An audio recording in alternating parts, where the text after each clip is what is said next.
Does anyone remember the SpongeBob SquarePants episode, The Sponge Who Could Fly? That aired in March of 2003. It was dubbed the Lost Episode by its commercials based on the episode's storyline, where Patchy the pirate uses a treasure map to find SpongeBob in that episode, that he was lost. The night before that episode was aired, I was sick with some sort of virus. I was vomiting almost every 5 minutes and I wasn't feeling too ill to fall asleep. So I stayed up and watched some TV. At around 2:30 in the morning, my stomach started to settle, and so I planned to shut off the TV and try to fall asleep. But as I was reaching for a remote, the opening of a SpongeBob TV show started playing. SpongeBob was one of my favorite characters at the time, so I couldn't miss out on watching it. Although I thought it was strange that they were showing SpongeBob in the middle of the night, but I didn't think much of it when the opening played. I noticed that the contrast of the animation was slightly darker than usual, and the theme song sounded a bit harsh and raspy. This made me feel a little uncomfortable, but I tried brushing it off. The title card read, The Lost Episode. I thought that there was just a mishap in Nickelodeon and was accidentally airing The Sponge Who Could Fly. When the episode started playing, it immediately took a look out of the ordinary. It started off with SpongeBob sitting on his bed, slouched and looking downward with a slumber on his face. This was definitely not like himself. SpongeBob was optimistic all the time, and why was he always acting like this? After about 10 seconds of seeing SpongeBob like this, he let out a big sigh. Then he looked over to his bedside barrel, and then the screen zoomed in on the pill bottle that was sitting beside his clock. On the screen, it zoomed to a close-up to read a text on the bottle. It showed it was Proasket bottle. The show had then panned out to a scene with a much bigger contrast, showing SpongeBob taking one of the pills, then running off smiling and laughing. In fact, SpongeBob had to take these pills to be himself. That made me feel uneasy, especially because the mental disorders and antidepressants were more in the nature themes that obviously couldn't find a place in any kid's cartoon. It should be noticed that it was seen or shown intended for kids.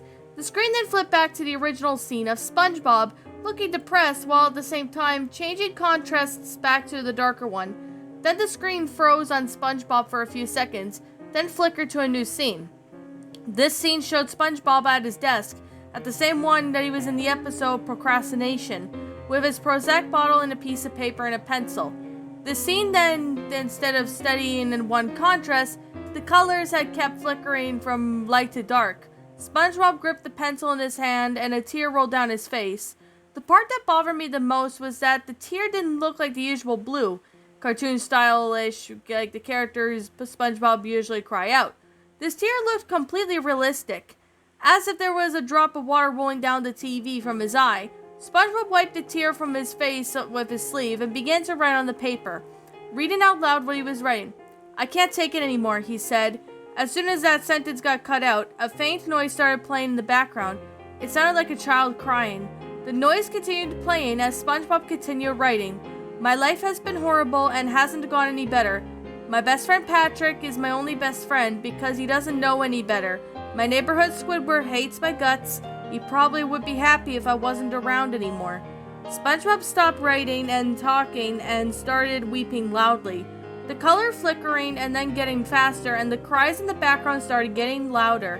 It sounded more like children were beginning to cry.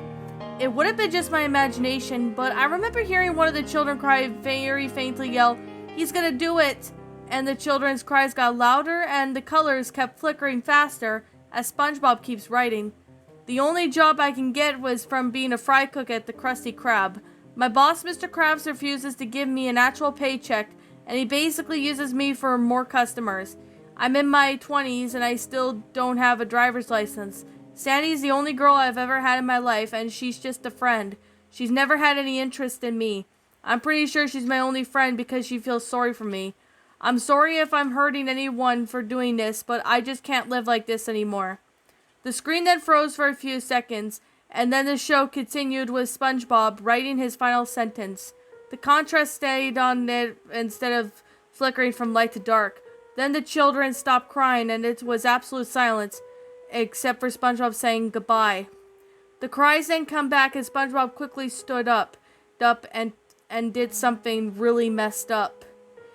The screen then twitched to an animation was darker but still visible.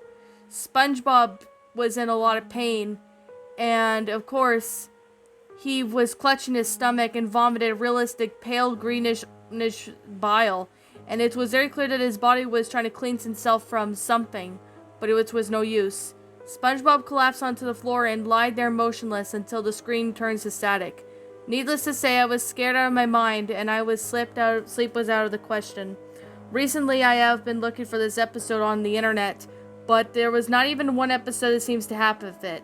If you recognize this episode, please let me know.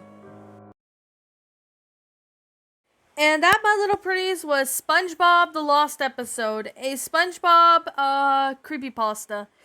My final thoughts on the story?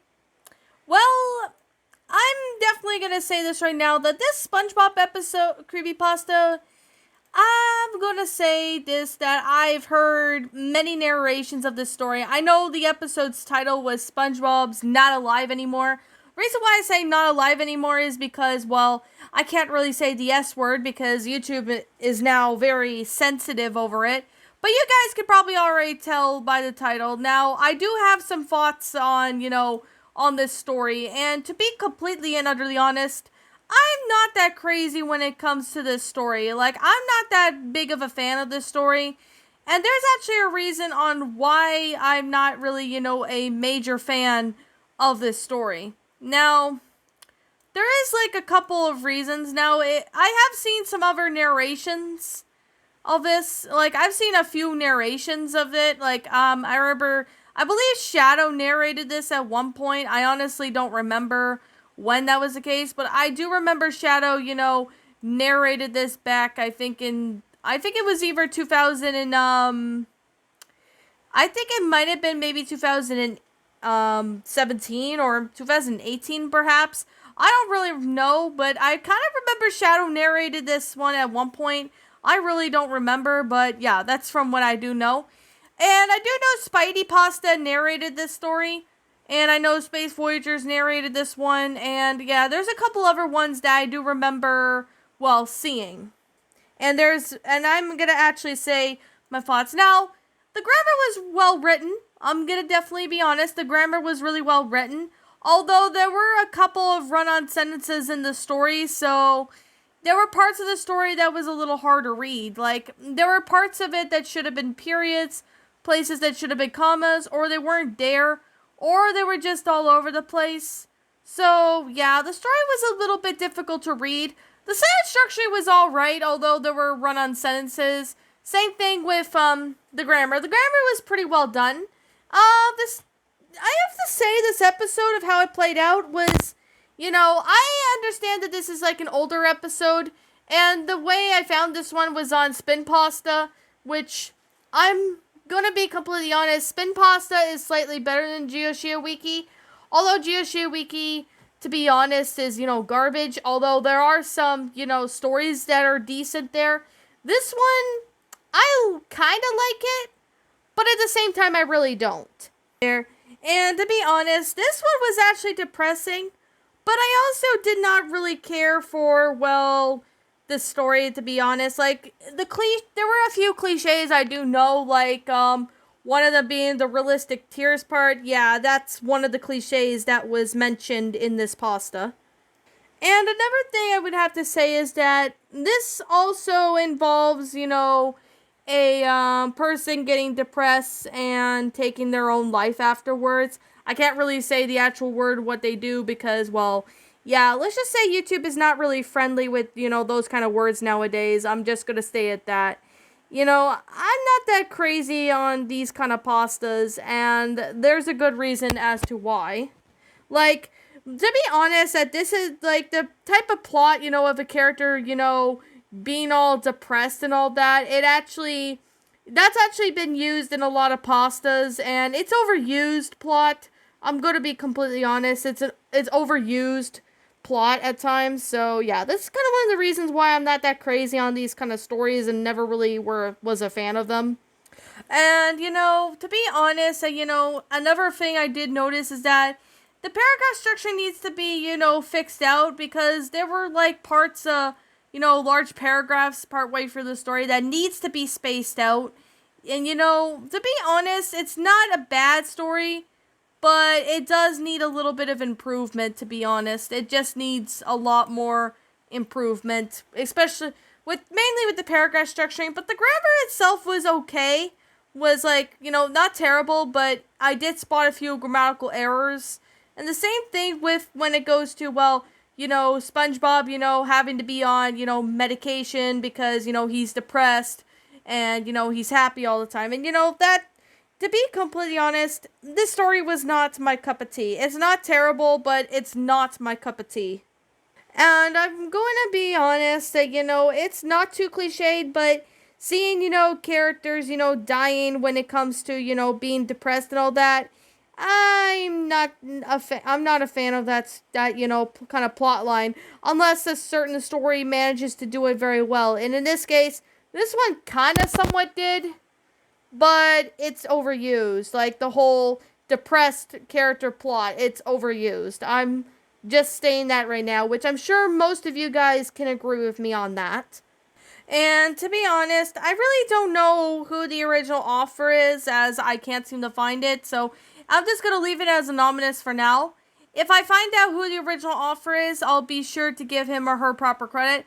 I also don't know when this was written. I believe this might have been maybe an older pasta that must have been written, back before, Lost episode cliches were taken seriously, which I have a feeling that this might have been an older pasta. I really don't know, but who really knows? It's quite possible. I'm just going to say that. It is possible that this might have been an older one, but yet again, I really don't know, and I'm just kind of curious myself, but, to be honest, I'm not these kind of, crazy fan of these kind of cliche pastas, but I know some people who like them, and I respect their opinions for doing so if they like these kind of stories. And another thing I would really have to say this too is the fact that I'm going to definitely say, and I'm just going to wrap up this review, like I'm going to say right now, and like I always continue to say, this is just simply my own personal opinion, and if you happen to disagree with me, that's fine too. We're all entitled to our own opinions regarding these creepypastas, and this is simply my own personal thoughts. My final rating of this story would have to be a 6 out of 10. I'm giving it a 6 out of 10 because the grammar was decently written, and same with the sentence structuring, and, but I'm not, crazy on these kind of types of, pastas, with characters dying when it comes to them being depressed, That's the only thing why I don't really, I'm not that crazy on these types of stories, but the story was not terrible, I'm not gonna lie. It's not a terrible story. Does need a little bit of work, needs some work, but other than that, the story is of its own self was alright.